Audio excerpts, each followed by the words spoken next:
Quiet, numbskulls, I'm broadcasting.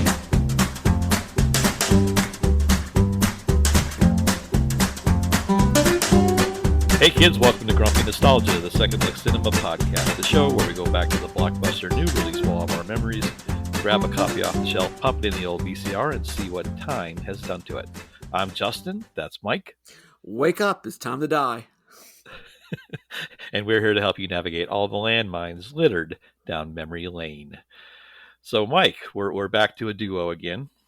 Yeah, I miss Molly already. Yeah. So for those that aren't aware, I checked some of our older episodes. We were joined by Molly, one of our listeners, on the last show, and we thought it was a lot of fun. So we'd love to do that again. So if you guys want to sit in on the show, send us a direct message on our Instagram account, and it's just that easy. But we're back, two grumpy old guys again. You and I, Mike. Yes, sir. Sorry, audience.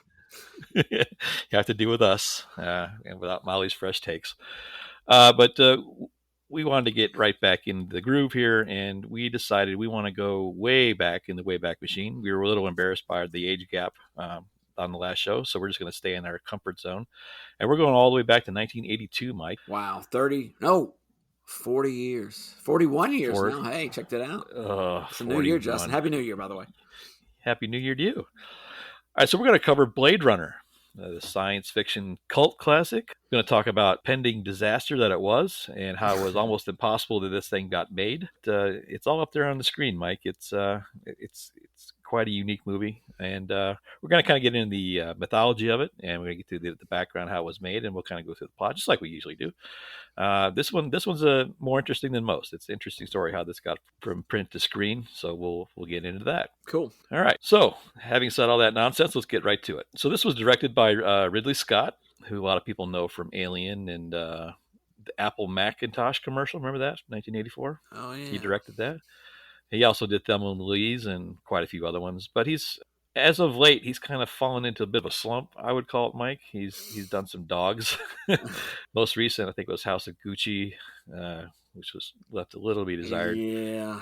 Let's don't talk about the alien ones. Yeah, Alien Covenant, Prometheus, just really didn't live up to expectations from a lot of people. But we'll get into more of that later. It was written by a guy named Hampton Fancher, who did 10 drafts of this just indicative of how hard this movie was to get to the screen. It's adapted from a Philip K. Dick novel, Do Androids Dream Electric Sheep. We've covered several of his short stories to adaptations on our show already, Mike. Yeah. Our most favorite and most recent being Total Recall. Right. Oh. Yeah. Cohagen. Quado. But as Hampton Fancher was the original screenwriter. He turned out about 10 drafts, had quite a bit of confrontation with the rest of the production crew, kind of quit, and they brought in a guy named David Webb Peoples to rewrite the script. These guys actually ended up knowing each other and collaborating a lot together, but there's a little bit of animosity there, obviously, at first. But David Webb Peoples, we might know him from Unforgiven, Mike, and 12 Monkeys. Okay. So he's kind of in that genre. So this was released in June 25th, 1982, on a budget of $25 million. Okay, I'm going to show my ignorance here. Yeah. Was this before or after Raiders of the Lost Ark? I think this was after.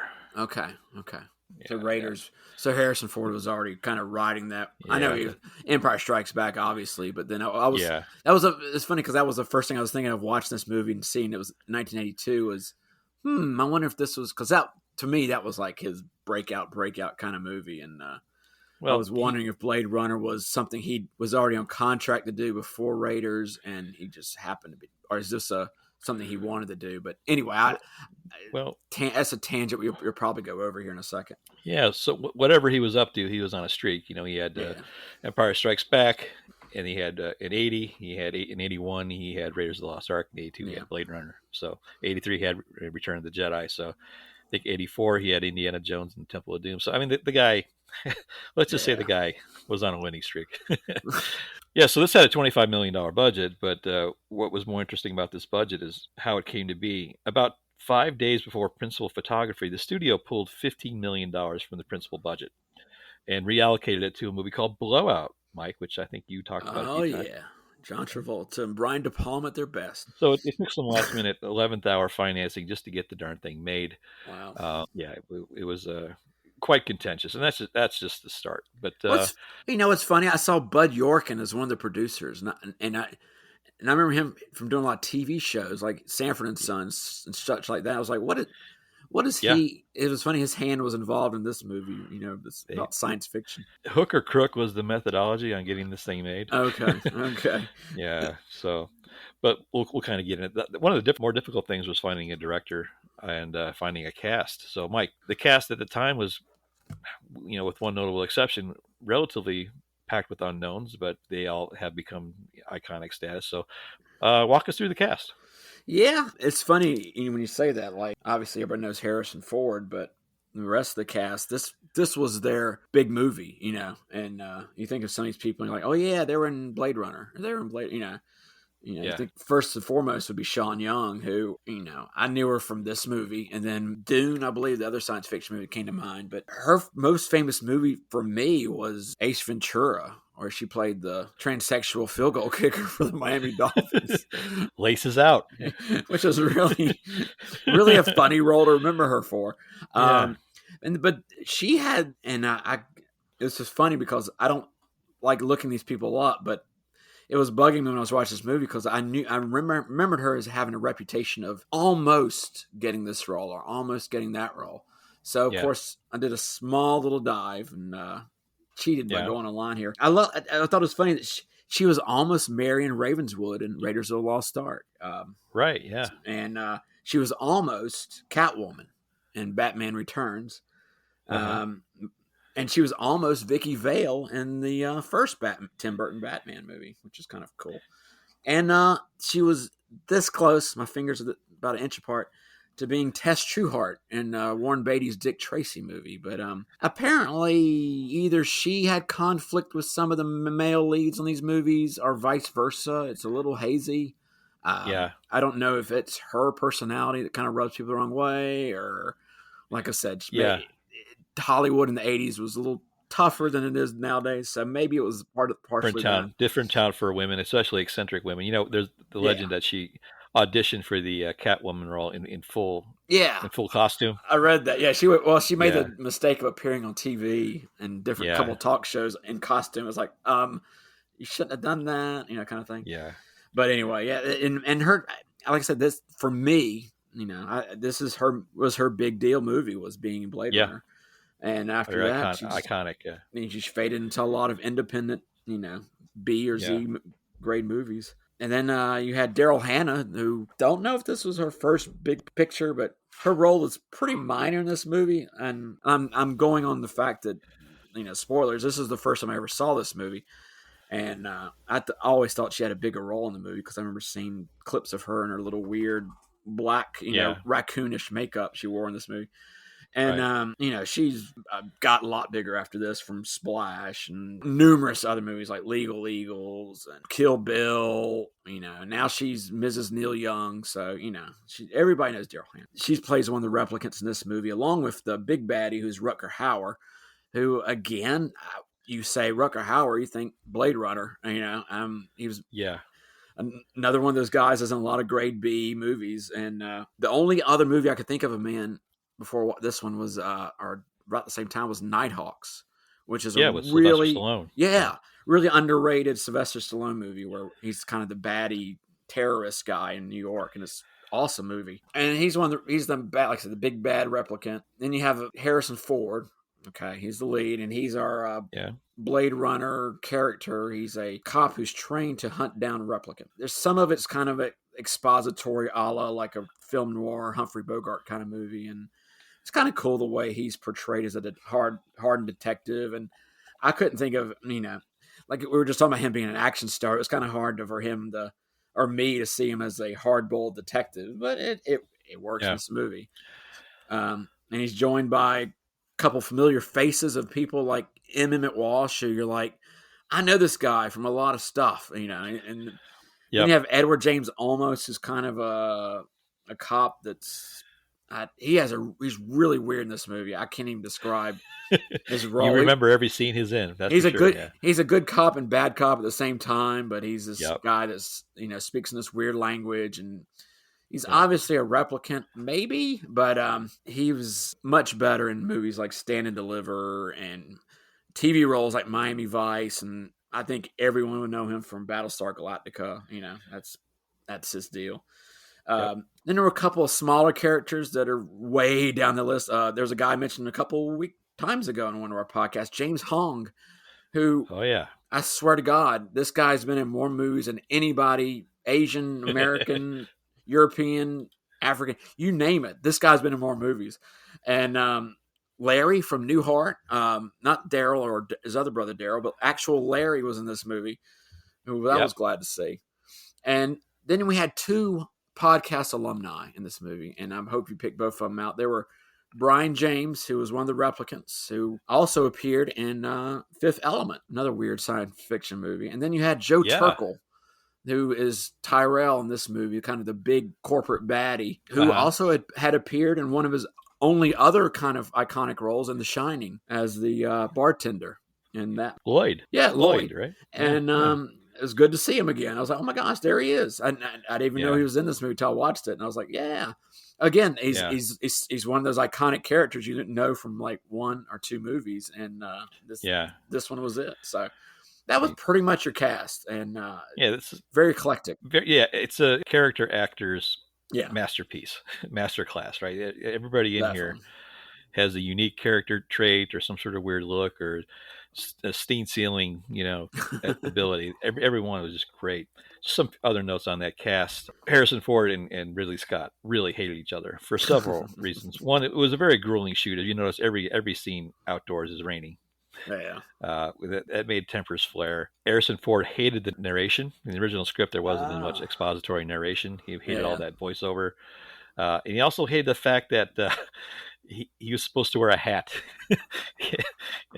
It sounds petty at this point, but you kind of understand. He didn't want to wear a hat. That's why he got that weird haircut, so the hat wouldn't fit. Oh my gosh! But he would. That's his iconic fashion style from Raiders of the Lost Ark. How these things kind of work out, right? So weird. Philip K. Dick had an opportunity to see about 20 minutes of pre-production footage before he passed away during the shooting. Man. And he was amazed by it, and he was completely overwhelmed by the casting, and just loved what he saw. Was this his first story put to film? I don't know off the top of my head, but I want to say yes. I haven't done a deep dive on it to know, but I was kind of curious to see if he had gotten kind of famous outside of the writer world, from this point. Right. There was a tremendous amount of pressure from the studio on Ridley Scott. He was fired a couple times on this shoot. Went over budget. There's creative differences. There's 7 different versions of this film, like director's cuts, final cut. It was just a really chaotic shoot, a really chaotic post-production, really chaotic release, and a really chaotic legacy, and we'll kind of get to that too. It came out on the same weekend as E.T. and The Thing. Oh my gosh. So how's that for 3 movies in a row? The success of E.T. obviously kind of crushed The Thing and Blade Runner. Those 2 movies had, really hamstrung their box office. And fortunately for both of those, they kind of ultimately kind of grew into cult status films, and we'll kind of get into that a little bit more. But the original cut was also 4 hours long, which the studio was not happy about either. So how this movie ever got released is beyond me. Even things as simple as the soundtrack. They actually hired Pete Townsend from The Who to do the soundtrack, Mike. But he declined because he had such a horrible experience doing the same thing for the movie Tommy. Wow. So they replaced him with the John Rhys Davies doppelganger Vangelis. This was after Chariots of Fire, I'm assuming, and got a lot of pop after that. Yeah, but they finally figured out who they could hire to be in it. They finally got a director. They finally got a studio that would support it. And they finally settled down on a script and cranked out what would ultimately become, after about 20 or 30 years, one of the gold standards for science fiction. But it did not get there easily, and we'll kind of get there. So in 1982, Mike, it came out. Movie tickets were $3 back then, as you remember. Other things going on in 1982 I thought were interesting. The Journey song Open Arms was the #1 song during the release here. Journey, Mike. Journey. That song was so big that a small little independent video game company worked with Journey to produce the Atari game Journey Escape. Oh, yeah. Remember that one? I remember the pinball machine, too. They had a Yeah. special Journey Escape pinball. The game was so horrible and sales were so terrible that it ultimately bankrupted the video game studio, which I thought was funny. The World's Fair in Knoxville, Tennessee was going on at the same time. It left the city of Knoxville, Tennessee, $46 million in debt. And the World's Fair actually turned a $57 profit, Mike. $57.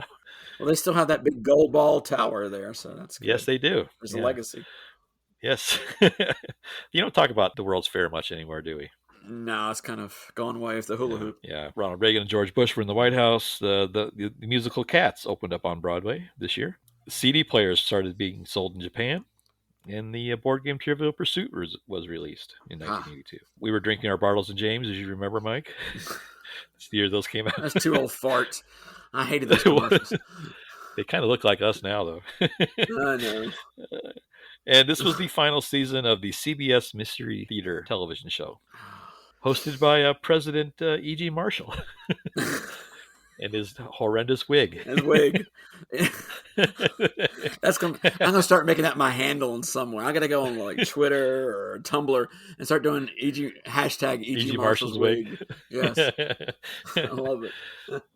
So that's kind of where we were. I think you and I were just little tykes, barely hit our teenage years. But yes, my first watch on this, Mike, was not till I think the first time I saw this was in 1992 in the theater. Yeah, it was one of those things that just kind of skipped me by, and I saw it, and it was. Let's face it, this movie's kind of a slow burn. And the first time I saw it, I was like, I didn't want to dislike it because it felt like something I should like. That's kind of the feeling I had about it. But right, yeah. And you mentioned the first time you saw this movie was today ago. So I actually saw the. It was funny because I saw the Blade Runner 2049 or whatever it's called. Oh yeah. A couple of years ago, right after it came out, and I had seen scenes from the original. Like I said, there's very iconic imagery, like the moving billboards, the flying cars, Daryl Hannah flipping over and over again, and then Rutger Hauer, and a lot of rain. And but other than that, it was one that, like you say, it was one of those movies where I feel like, okay, this is important.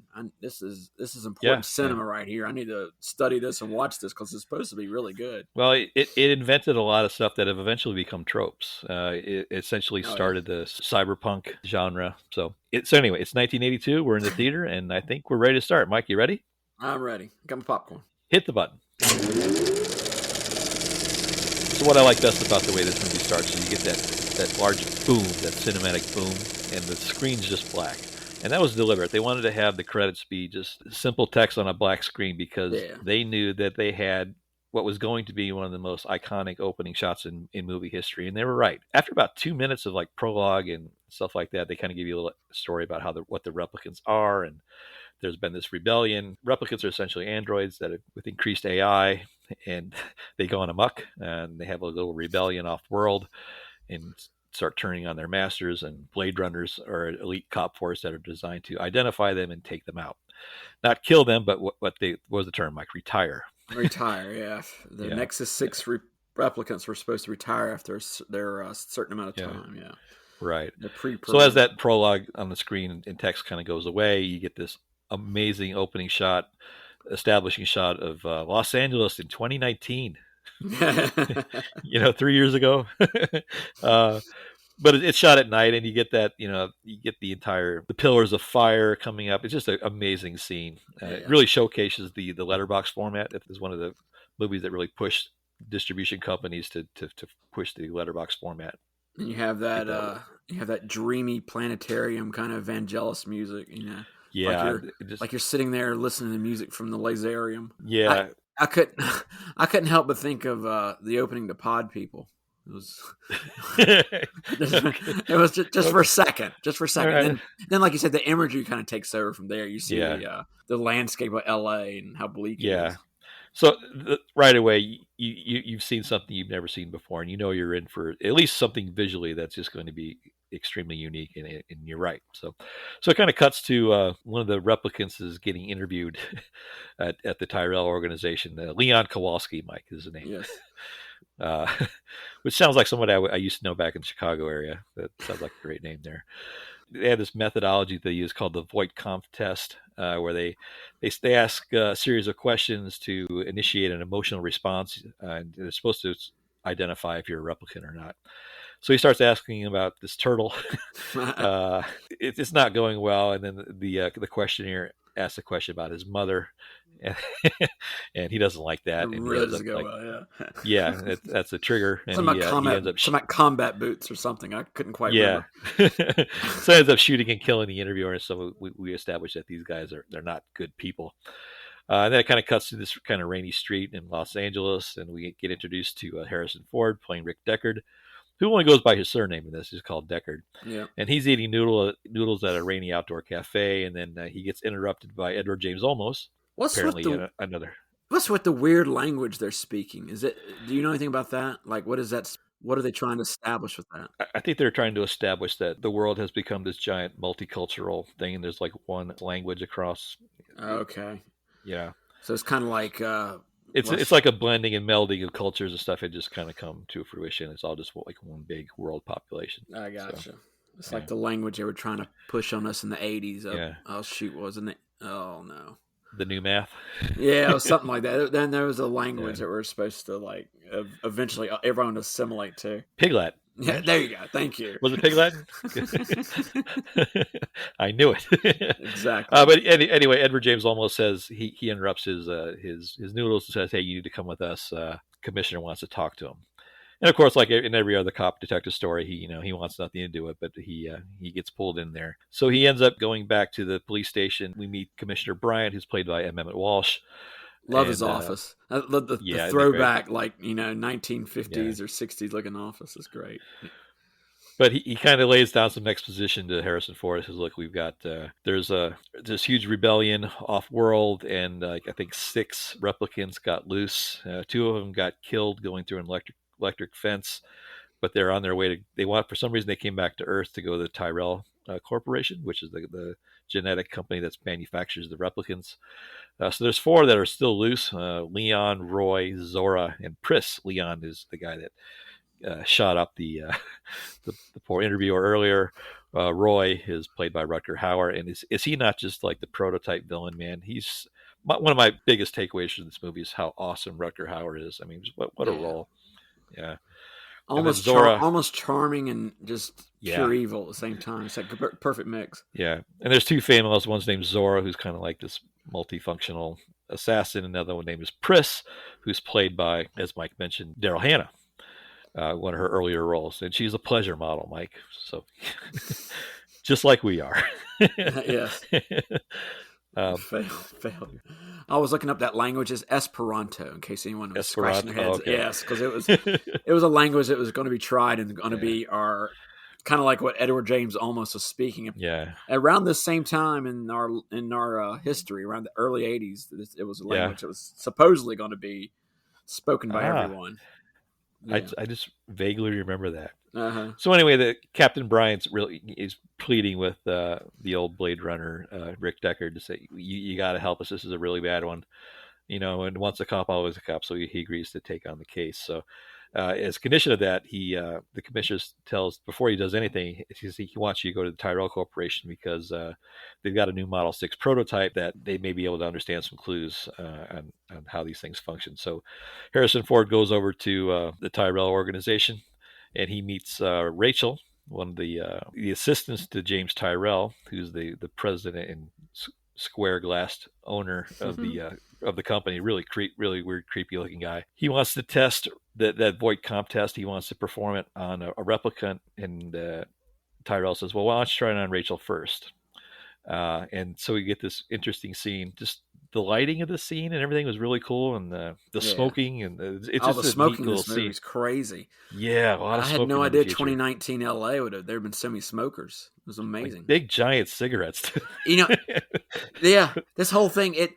This is kind of, I'm going to go on off a little tangent, but I had the same vibe watching this movie that I did watching Predator 2, as far as them trying to almost create a universe that's futuristic but anachronistic at the same time, where it has, even in this movie, you have flying cars, you have moving billboards and glow stick umbrellas, But you also have people wearing like World War One flying ace helmets or like old football hats and cars that have gull wings on them. Like the DeLorean. It was like it was just weird. And then like it even said with like the police captain's office and and then all this could have been right out of the 30s, but it's a dystopian future. It's really and then weird, the smoking. Like I said, that's probably the most anachronistic element of all was just the the smoking. Like in Predator 2, you had the Jamaicans with the gigantic reefers, and here it was just gigantic cigarettes. Everybody's on either on a filter or not. And it was like just oh my goodness. But like they said that. The smoky lighting and everything in darkness kind of added to that. The atmospheric of it is just, it's very atmospheric, very, very cool. Yeah. So he performs this test on her, and then she's excused, and Tyrell says, well, what do you think? Deckard says, well, she's a replicant. And he says, very good. But usually it takes about 20 questions. It took about 100 with her. And Deckard replies, well, she doesn't know she is one. And that's where the story kind of gets complex, because it's introduced here that they've, in an effort to increase the iteration, to upgrade the replicants, they've actually implanted memories in them. So it gets interesting here. We get introduced here to Ray Batty, who is played by Rutger Hauer. And he's back on Earth, and he's trying to figure out a way to get to the Tyrell organization. So he ends up kind of like arming himself into this eyeball dealer who creates eyeballs, and played by Mike's hero, James Hong. Yes. They kind of like interrogate him and figure out ways to get to James Tyrell. And this guy kind of gives everybody up, and he sends them to this guy named J.F. Sebastian. And J.F. Sebastian is this young genetic designer. So they kind of go to his house next. So in the meantime, Deckard goes back to Kowalski's apartment looking for clues, and he sees a bunch of photos, and he sees like this little animal scale, and that's the clue to the next part of the movie. So they're zooming in. The photograph technology was light years ahead of about anything I've ever seen. Jeez whiz. Yeah. So to Mike's point, he finds this animal scale. And it's implied that in the future the animals aren't around anymore. They're all kind of artificially made.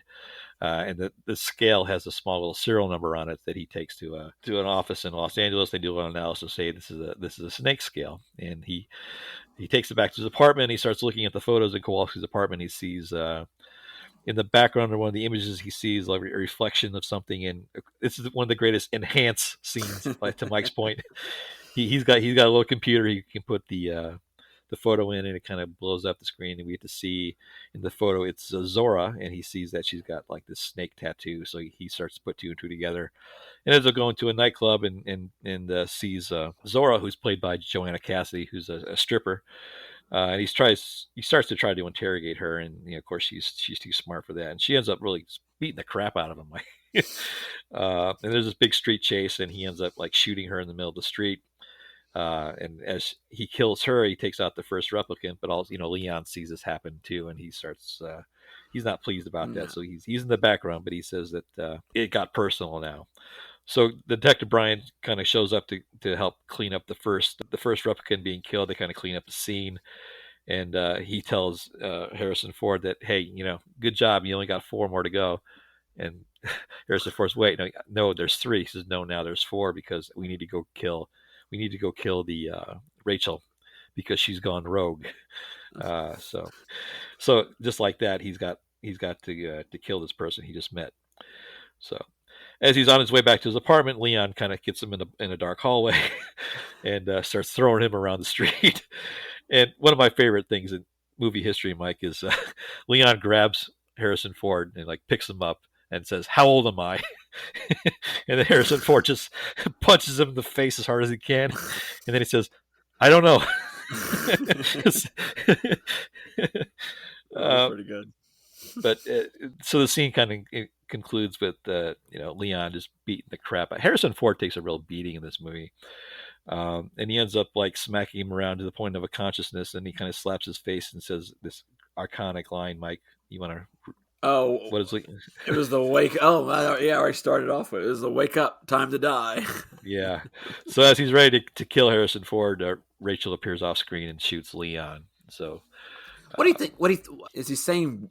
Okay, all right. All right, audience. This is where Justin and I go off on a slight tangent, so enjoy. Another one. Okay, watching this movie from the future, looking back, I know about the theories on whether Deckard is a replicant or whatnot. When he says, that's the first thing I noticed when I was watching this movie was, okay, he says, "Wake up" to him. He wasn't knocked out. He wasn't out.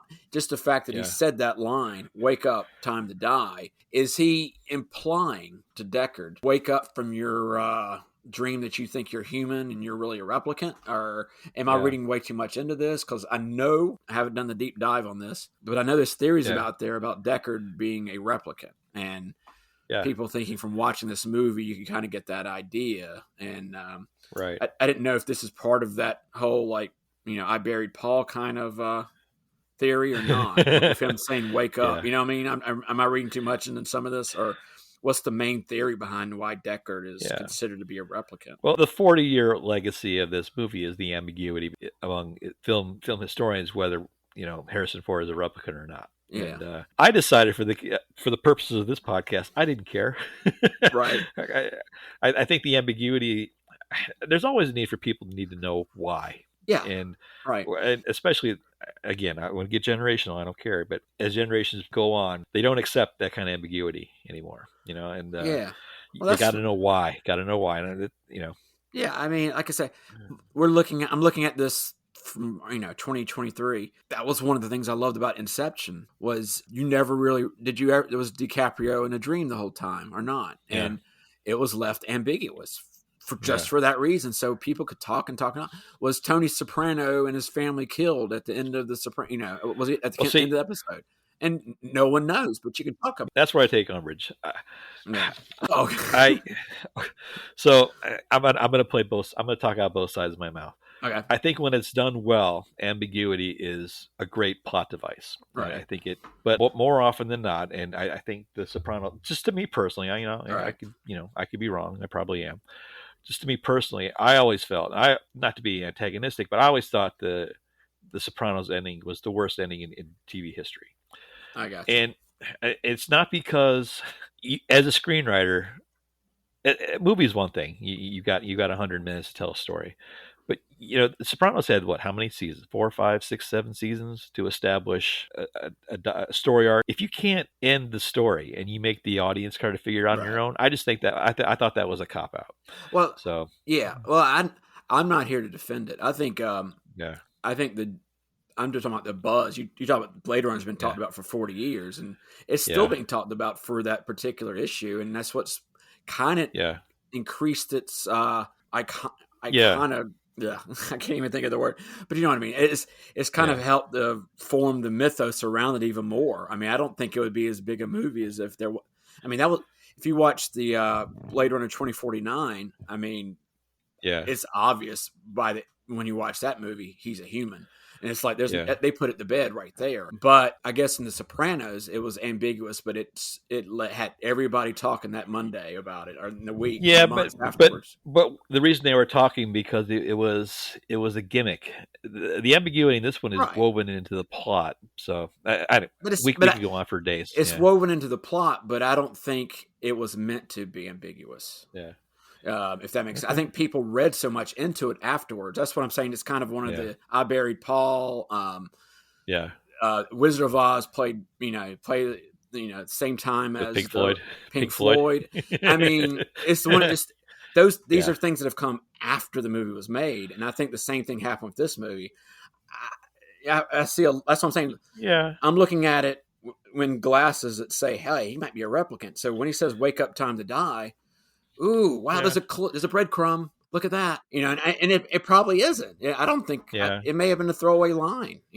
Well, what's personal about movies is just that. It's the man on the moon thing. If you look for the man on the moon, you'll find one. Right, and I think the fact that these tracks have been laid by people that say, "Hey, he could be a replicant." And when like I said, for somebody like me watching this for the first time, I'm like, oh, ooh, okay, this is intriguing. It made it more intriguing to me because absolutely. Yeah. We'll talk about this after, on our little review at the end. But I have I have some feelings that probably differ from what other people would think of this movie. Okay. So anyway, well, I can't wait to get there. So just to bookend the replicant thing. So as Harrison Ford comes back from all this trauma, he sees that Rachel's in his apartment, or she confronts him about the results of the test, and he very impersonally just says, "Yeah, you're a replicant," and she fights him because she doesn't know what she is either.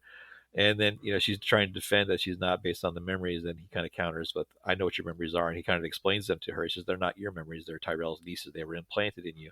And that's a huge thing for someone to take on. So she takes on that news with some real empathy. And, those tears that she's crying are real by Sean Young. It's a very emotional scene. It kind of cuts through the sci-fi and the film noir and just kind of cuts into some humanity, which I thought was a neat little thing. But they ultimately kind of form a relationship. So right.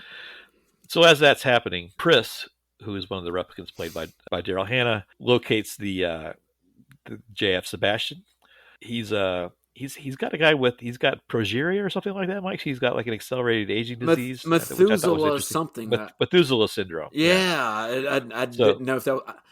I didn't know if that was a real thing or not. I think it was kind of symbolism because they put a failsafe into these replicants, so they only have a 4-year lifespan, and they become sentient. And they've understood that they have to figure out a way to get more life, and they're trying to figure out a way to get to the people that created them to figure out a way to survive. Is he an idiot savant, and he's just been like given this building by Tyrell just to stay there and? Yeah, Tyrell is just using his genetic material to create his replicant so they have a short life. Yeah. Okay. Right. I didn't know if he was actually doing science. He said he created a couple of his little, smallish friends there, like the Kaiser guy. So as JF Sebastian's, coming home to his building, Daryl Hannah's kind of out in the middle of the street, and she's kind of like left destitute, and she gives him they kind of spook each other, and she kind of runs off and kind of smashes into a car. And this is real, Mike. She actually shattered her elbow in a couple places. That was actually her running into that car. So she's got two souvenirs. One, she kept the wig from this movie, and she also got like this huge scar in her left elbow. But she appeals to his generosity and goes upstairs. And Sebastian's got an interesting little menagerie of like weird robot pets that he's made. It was real nightmare fuel. Oh yeah. But he's made a bunch of little toys that are semi AI. The importance here is that it's kind of the same thing. He created these replicants essentially the same way. So as she kind of develops a bond with Sebastian, what she's really trying to do is coordinate a meeting with Roy Rutger Hauer, and he ends up coming in and meeting with her and meeting with Sebastian, and they kind of use Sebastian to get them inside Tyrell Industries. At this point, they confront the owner, James Tyrell, and explain that they call him father, which is creepy. Yeah. And it's kind of like a Frankenstein thing where they come back and they understand the limitations of their life and they want more. And then Tyrell explains to them that they were designed to not be able to get that. Yeah. And then it doesn't end up good for either one of them. Rutger Hauer kind of takes James Tyrell's head and just crushes it like a grape, which is pretty gruesome. And then unfortunately they take out little Sebastian too. So as news of this gets out, and there's an APB put out for all the detectives that they've got to get to explore what has happened here, investigate the murder scene. Deckard goes to Sebastian's apartment to look for clues, and Pris is there, and they start fighting. This was a crazy fight too. She's got some serious thighs of death. Oh yeah, that was pretty good. She's quite the gymnast, and she kind of like does a little flying zucchini brother and gets his head in her thighs and just almost pops it off. And then she ends up getting shot ultimately by Deckard, and that noise brings Roy in, and Roy was in love with Pris, and Roy's on the edge anyway. Rutger Hauer, he's crazed, and but when he sees her lifeless body on the floor, he kind of goes into beast mode, and he just gets this crazed look on his eye, and just they had this amazing violent fight. Where he just pulverizes Harrison Ford for about 20 minutes. And do you notice, Mike, there's 20 minutes here where Harrison Ford has no dialogue. Yeah, there's a lot of grunting and like repairing his fingers and that, but yeah, there's nothing. But there's this huge fight between him and Rutger Hauer. Well, it's not really a fight; it's mostly just Rutger Hauer throwing him around, inflicting pain. But what's interesting here is that Rutger Hauer knows that his life is ticking away, and he's starting to degrade. Each scene, he loses a little bit less of his faculties, and it kind of culminates with Harrison Ford being he's trying to escape, and he's like hanging by broken fingers on this ledge of the building. Rutger Hauer kind of looks over him, and like I said, he's the last sand is in the hourglass at this point, but he's looking at him with this crazed look, and then it's act of defiance, which I thought I never noticed before, but was really cool. Harrison Ford just he just spits at him rather than concede, and he just drops. Yeah. And then Rutger Hauer grabs him with his incredible enhanced strength and just pulls him over and does this really kind of heartbreaking monologue about trying to be sympathetic, and he actually comes across he was made a slave, and he had seen all these horrible things, and he's telling all this to Harrison Ford, to kind of piggyback on that theme. Maybe are they both replicants, or what is he trying to confess, or is it a warning, or is it a confession, or is it but he ends up dying without he just kind of expires, and Harrison Ford just kind of doesn't know what to really do. So you think the movie's kind of over there, but as the rest of the Blade Runner crew show up, they have great timing, don't they? They sure, like always, yeah. Yeah. Edward James almost kind of takes him back to his apartment, and he's onto it. He kind of knows that that Rachel needs to be taken out, but he kind of just doesn't really engage, And then he has this amazing line. He goes, "It's too bad she won't live, but then again, who does?" And that's the last line of the movie. And then it's just a very, very clever ending, kind of anticlimactic, kind of bittersweet, I guess is the word. But the replicants are taken out, but it's implied that Harrison Ford, rather than kill Rachel, takes off with her, and then that they kind of fade to black. They just go into an elevator. But he does. I mean, I don't. It was okay. I know we're probably gonna get into this, but there's several different versions of this movie. But was that an ending that was added where he goes back to his apartment and they both he asks her, does he trust her, or does she trust him? And she's like, yeah. Do you love me? Yeah. And then they both run away into the elevator, and as he's going to the elevator, there's several. There's versions, like the origami of a unicorn on the ground outside the apartment. Meaning that must have been where Almost was standing or keeping watch on his apartment or whatnot. It was kind of interesting. Yep. Like I mentioned, there's literally 7 different versions of this film that are released, and they're all the changes are subtle enough to mean a little bit of difference. There's some extra scenes added here and there, but it's mostly to reinforce the ambiguity of whether he's a replicant or not. So it's hard to say what movie you're watching and how to form an opinion of it. But the most recent one, the one that me and Mike watched, that's currently on Hulu, or we're going to go off that one. So I'm sure our listening audience has other takes on this, but they don't have a podcast, and we do. I'm like I say, just for to me, after watching the I'm going to say sequel in air quotes. After watching that, it was I feel like the ambiguity was taken away from it enough for me. I haven't seen the movie, but I've read the opposite. I've read the fact that they made it. I guess I have to watch. Yeah. So let's go into some more awards and accolades. So this was not well received by critics or the viewing public. Very low box office. It only opened to $6 million. It ended up making $32 million domestically and about $41 million worldwide. But I think over time, I think it's obvious that this has become one of the most iconic science fiction movies of all time. Over time, it drew a cult following, at least if nothing else. It got nominated for a couple Oscars, visual effects and art direction. I think those are absolutely no-brainers. Those kind of the aesthetics of this movie have had a huge influence on so many people over the years. It was really highly influenced Christopher Nolan, Guillermo del Toro, for example. These guys use this as their master class in cinematography and set design. As we mentioned earlier, the cyberpunk genre was essentially credited to this movie. As Mike mentioned, there was a sequel in Blade Runner 2049, released in 2017. it kind of picks up where the previous plot leads off. I haven't seen it, but I'm looking forward to checking that one out. Yeah, it's it has the same tone. It has the same almost atmospheric. It's very well mimicked as far as the Ridley Scott version, but it's right. There's no soul to it. It's gone as far as from me watching the two. If I was going to compare the two, there's definitely more of a coldness or a blankness to the sequel. Well, it's got Ana de Armas in it, so I would watch her read the phone book. So I'll check that out anyway. All right, and I think there's actually an Amazon series in development called Blade Runner 2099 that will pick up where the story left off. So we have that coming up next. Let's go for the grumpy meter here, right? So this will be kind of an altered grumpy meter because of the conditions in which you saw it. But my first time seeing it was at the Revival Theater in Chicago, and it was I think the 20th anniversary or something like that edition.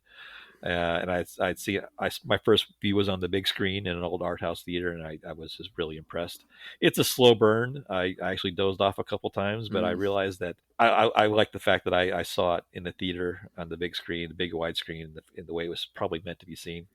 And like I mentioned before, it's slow, it's pretty, it was more film noir than I expected, but I probably only gave it like a 2.5 out of 5. Watching again this weekend. As a much older, grumpier guy, I really ramped up my appreciation for it. There were layers here that I didn't pick up. There's hidden context that was revealed, the atmospheric part of it. There's so much more that I noticed this time as a more well-versed film goer. And I just really enjoyed it.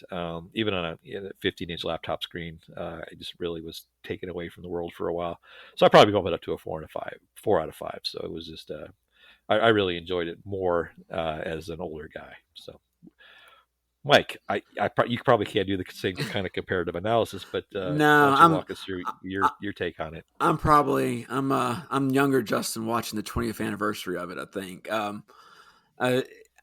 that and the fact I probably watched it a little too late at night. It was almost somnambulistic to me to watch it. It was I felt myself kind of dozing off, and at times it was almost too atmospheric and too I can't even imagine watching a longer version of this, but it was I guess it had such a build up in my mind over time, and I knew it was a movie that influenced like Brazil and Fifth Element, Total Recall, Westworld. I mean, it's a great movie that'll put you to sleep. It's exactly, and it is. This is where I come to the Dr. Jekyll part of my review and say, it was brilliantly done, and I can't fault it for that. It's a fabulous movie, and like I say, it's leaps and bounds better than the sequel I watched, and I guess I had too much expectation watching it, and I shouldn't have, and I think that's part of the problem. It was but I'm also the same guy who gets disappointed watching 2001 because it's too talky. What is that, like 20 lines of dialogue? But it's like, I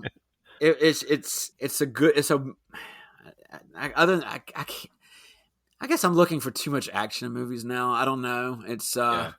But it was really well done. Like the characters are almost too quirky now that I'm looking at it, but I'm looking at it through glasses that should have seen it 40 years ago instead of seeing it now. Right. And I kind of wish I did, because I would be defending it with all my heart right now if I had seen this movie originally. I would be like, this movie's, and it is a good movie. I would say if I was going to rate it out of 5 stars, it's still a 3.5, but it's just kind of not what I thought it was. And I'm going at that as a fan of science fiction, of movies that have all come out since 1982. Okay. Again, with the sequel, I would, they in this Blade Runner movie, they mention how they're bringing him back to hunt down Nexus replicants, where you're like, okay, well, he must have had some history of doing this before. So I'm thinking instead of doing a sequel, they probably should have done a prequel, with a different actor. Give them time. They'll figure it out. I know, and show his exploits before then, because there was almost a built-in setup in the original Blade Runner movie for a prequel. This guy's already a hard-boiled, like I said at the start of this, like he's a hard-boiled detective kind of guy. You're like, this. Yeah. there's something else had it happened in this guy's life, and maybe unless he's a replicant and he was just born like a few months before this happened. Ooh. Oh. But anyway, yeah, like I said, it's still a good movie. I just all right, a little let down just because of my own, and this, like I said, this is my personal opinion, but I was let down because of what I had been hyped to hearing about this movie for years. All right, well, fair enough. Well, speaking of good material and ultimate letdowns, so Ridley Scott was the director of this, and he had done Alien and he had done this, and there's a phenomenon in Hollywood that me and Mike find interesting. It's that when people may have gone too far and they start to slide a little bit. We thought it'd be interesting for our segment. You just made the list, pal. To kind of explore that phenomenon where these auteurs kind of slide toward mediocrity. I'm not saying that Ridley Scott is mediocre in any way, but his most recent kind of movies don't really kind of hit the mark like they used to. And we wanted to explore some other phenomena like that. So we're running a little bit short on time. So, Mike, can you think of a couple examples, we will alternate, where people that we used to really think were just top notch that have more recently kind of dabbled in mediocrity? A few came to mind, and they were these three particular gentlemen should have been replicants that died in the rain after their peak of their performance, and then they should have just gone away, right? First one that came to mind was, star of our movie, Harrison Ford. This guy should have, but he should have retired before he reappeared with Shia LaBeouf and Kate Blanchett in a certain, reimagination of his Indiana Jones character. He should have turned that role down. I'm saying, since that point, he's appeared in a couple other movies. But even before then, he was in a couple of clinkers like Firewall, 6 Days, 7 Nights. A real stinker was Cowboys versus Aliens. He should have. I kind of wish he had retired because he is still reappearing. He's reappearing to destroy some of his old iconic characters like the aforementioned Rick Deckard in Blade Runner 2049, which, let's face it, he looked like he was tired. Yeah, he was tired. His page, he was looking for his check to be cashed. Yeah. And the same thing I could say for his Han Solo, and I think he was probably in not necessarily in the first of the trilogy, but the third one where he appears as a quote unquote ghost. Another tired performance. So he was the one I would say has delivered us a few clinkers. And my gosh, there's a TV show called Mosquito Coast that's on now. If he appears in that, I won't be surprised, but I will be very, very sad. Yeah, fair enough. Okay. Well, mine hurts a little bit too. My first choice, it's Bobby D, Robert De Niro. We talked about this a few times. He was, Taxi Driver, Raging Bull, Goodfellas, and then he decided he wanted to play things like Rocky and Bullwinkle. Oh yeah. And that what was that terrible movie he did where he worked at Google? Oh no, you're right. I don't. The Internship. Yeah, Intern or something. Like that. Yeah, Internship. But, boy. And he's been cranking out not good stuff for a while now. And again, I think it goes back to the legacy tarnishing stuff. I don't want to see Robert De Niro trying to be funny with Vince Vaughn. Yeah. I want to see him as Raging Bull. That's how I want to remember him. And then and even when he's like de-aged or shown in that movie, The Irishman, it just doesn't work anymore. It's like, well, I'm gonna get to that next. So okay. I think I know your next one. All right, Mike, your next one. Well, this is a gentleman that's been mentioned a couple of times, probably by me, not necessarily in our podcast, but a certain Kevin Costner. This guy, he was the epitome for me of cool and just a great actor in the 80s and even into the early 90s. Sean Young, who we mentioned being in Blade Runner, she was with him in one of these movies called No Way Out, which is a fantastic great movie, espionage kind of spy movie. You think of movies like Bull Durham. Oh, I mean, just Oh, couldn't be cooler. Yeah, could not be cooler. Tin Cup. Yeah. You think of him as the golfer that just doesn't give a shit. Field of Dreams. And then a movie I mentioned a couple of podcasts ago, Revenge, where he's Madeline Stowe gets murdered and he's like going down to Mexico to get revenge. It's fantastic. Even The Untouchables he was great. There you go. It's another one from the early 90s. And since I'm going to say since Dance with Wolves. Oh, sorry. I know the amount of output is limited, but they're garbage. You think of The Postman and Waterworld, and even Wyatt Earp.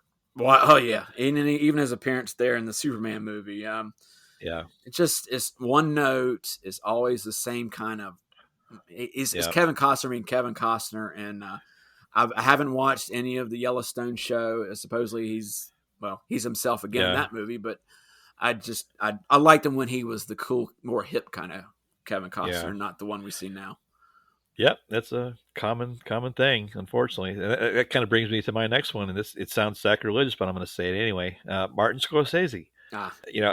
He's hand in hand with Robert De Niro, and they pretty much work together on everything. But I'm not saying that I wouldn't watch any movie he ever does for the rest of his life. Don't get me wrong, but he had that string of movies that are just probably from Departed and prior, just amazing movies, iconic movies. But then he started doing things like Silence. Remember Silence, Mike?